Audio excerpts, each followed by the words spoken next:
Selamat pagi adik-adik. Kita akan mendengarkan firman Tuhan. Namun terlebih dahulu kita berdoa ya.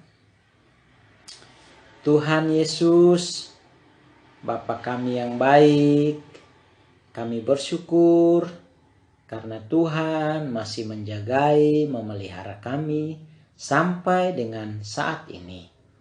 Dan pagi ini kami sudah memuji Tuhan. Kami mau mendengarkan firman Tuhan saat ini.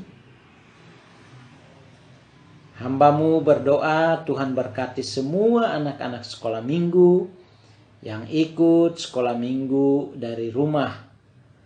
Juga hamba-Mu yang akan menyampaikan cerita firman. Kiranya Tuhan memberkati kami semua. Alat-alat yang kami pakai Tuhan berkati agar tidak menghalangi kami untuk mendengarkan firman Tuhan. Kami rindu supaya firman Tuhan menjadi berkat bagi kami semua, bagi anak-anak maupun bagi hamba-Mu sebagai penyampai firman Tuhan. Terima kasih ya Bapa, kami mengucap syukur dan kami siap untuk mendengarkan cerita firman Tuhan. Dalam nama Tuhan Yesus kami sudah berdoa. Amin. Nah, Kak Oman mau cerita dari Alkitab, dari Kisah Para Rasul, pasal 1 dan pasal yang kedua adik-adik. Nah, adik-adik, Yesus mati di kayu salib, kemudian dia bangkit dari antara orang mati pada hari keberapa? Pada hari yang ketiga adik-adik. Setelah dia mati, kemudian pada hari yang ketiga, dia bangkit dari antara orang mati.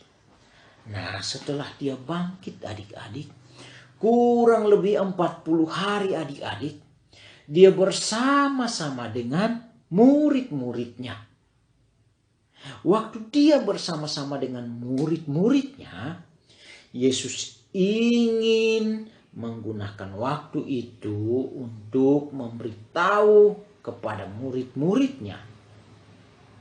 Yesus ingin mereka mengetahui apa yang harus mereka lakukan setelah nanti Yesus meninggalkan mereka dan kembali kepada Bapanya di surga.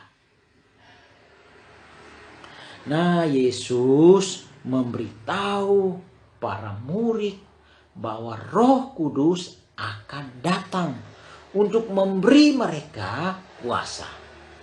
Nah, adik-adik, siapakah Roh Kudus itu adik-adik? Nah, adik-adik, Roh Kudus itu adalah Allah. Nah, jadi Yesus memberitahu mereka untuk menunggu di Yerusalem kedatangan Roh Kudus.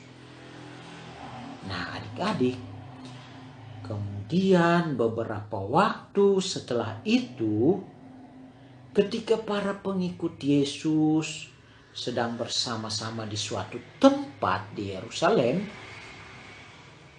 tiba-tiba mereka mendengar suara. Suara apa itu? Seperti tiupan angin yang kencang. Adik-adik semua pernah ya melihat atau mendengar tiupan angin yang kencang. Pohon-pohon bergoyang. Daun-daun semuanya bergoyang adik-adik. Nah, para murid dan para pengikut Yesus ini, mereka mendengar suara seperti tiupan angin yang kencang. Lalu mereka melihat.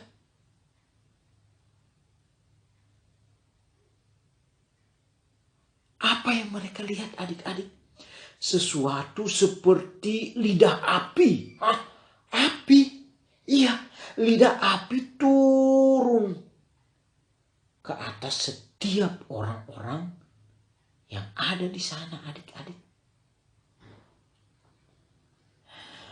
Angin kencang dan lidah api itu, adik-adik, berarti bahwa Allah telah mengutus Roh Kudus-Nya kepada mereka, adik-adik. Roh Kudus telah datang untuk tinggal di dalam diri umat Allah dan memberi mereka kekuatan untuk mempercayai dan mentaati Allah. Nah, para murid mengetahui bahwa sesuatu yang luar biasa telah terjadi, adik-adik. Allah Roh Kudus telah datang untuk tinggal di dalam hati mereka seperti yang telah Yesus janjikan, adik-adik.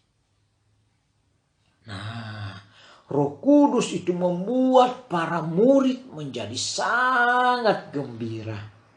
Dan mereka mulai memuji Allah dalam bahasa yang berbeda-beda.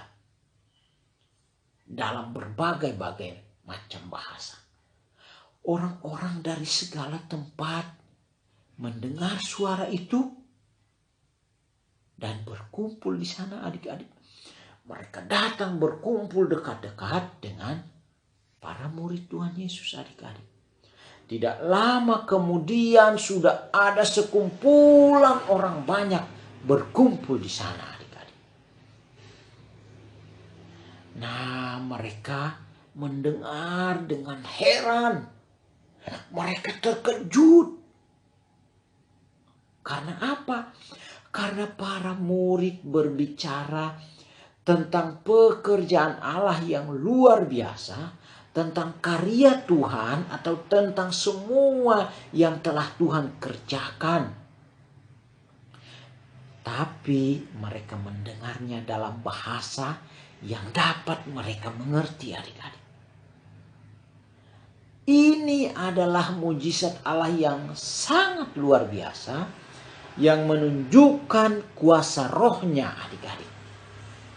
Nah, adik-adik, ternyata di situ tidak semua orang, tetapi ada beberapa orang di antara kerumunan itu yang mengejek-ejek, mengolok-olok para murid Tuhan Yesus tadi. Ada yang bilang begini, mereka ini mabuk nih. Mereka ini mabuk karena terlalu banyak minum alkohol. Mereka terlalu banyak minum minuman yang memabukkan. Sehingga mereka ngomong sembarangan, adik-adik. Waktu mendengar itu, adik-adik, Roh Kudus yang tinggal di dalam hati Petrus menjadikan Petrus berani. Kemudian memberi dia kekuatan, adik-adik. Petrus berdiri, kemudian dia mulai berkhotbah kepada orang-orang yang ada di situ tentang Yesus.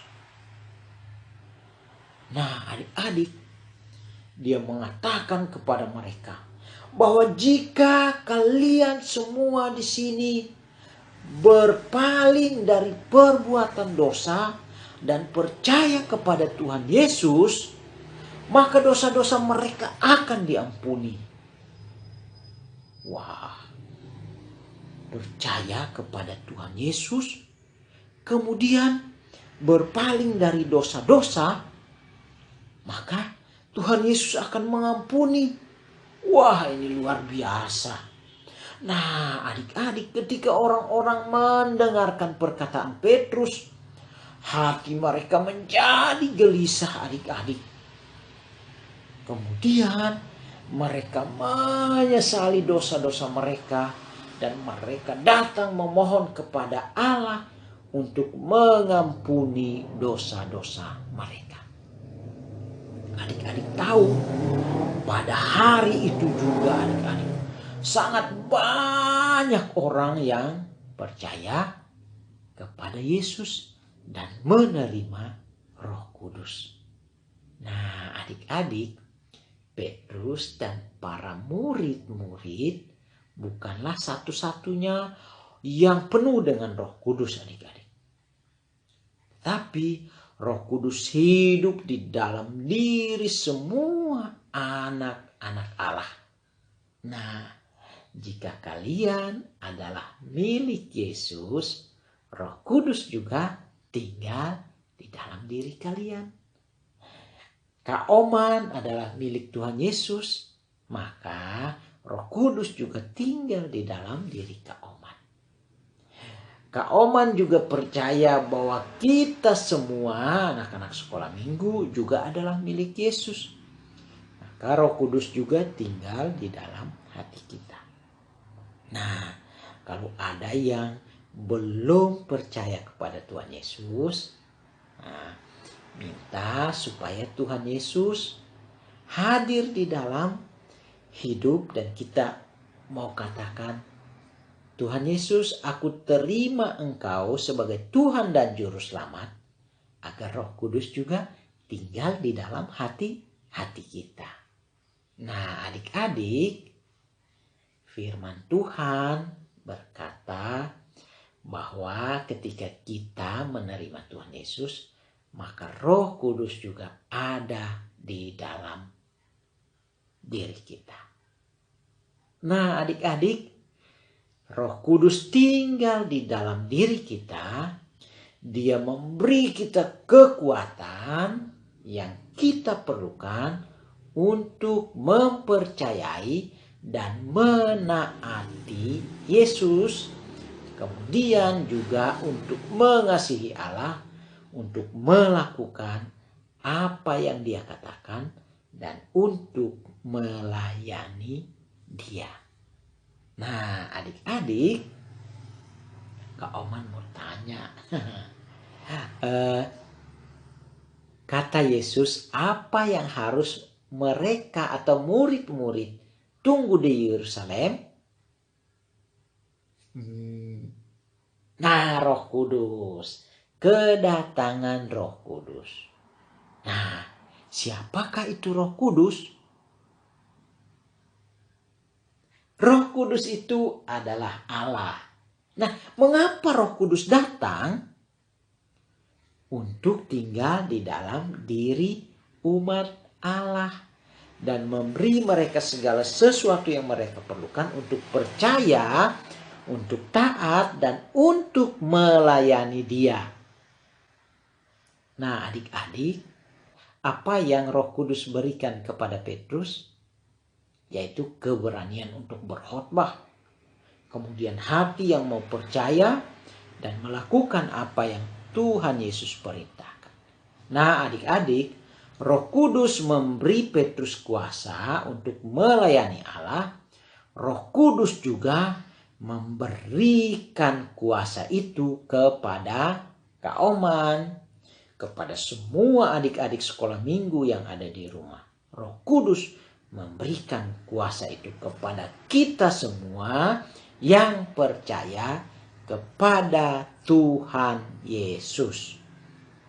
Nah, sekarang ayat hafalan dari Kisah Para Rasul pasal 1 ayat yang ke-8.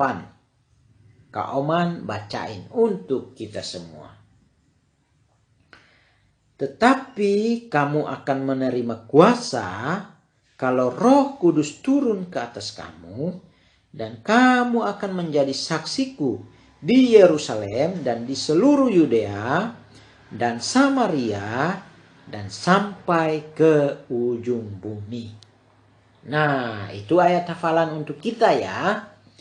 Oke, cerita kita sudah selesai dan mari kita mengucap syukur untuk firman Tuhan.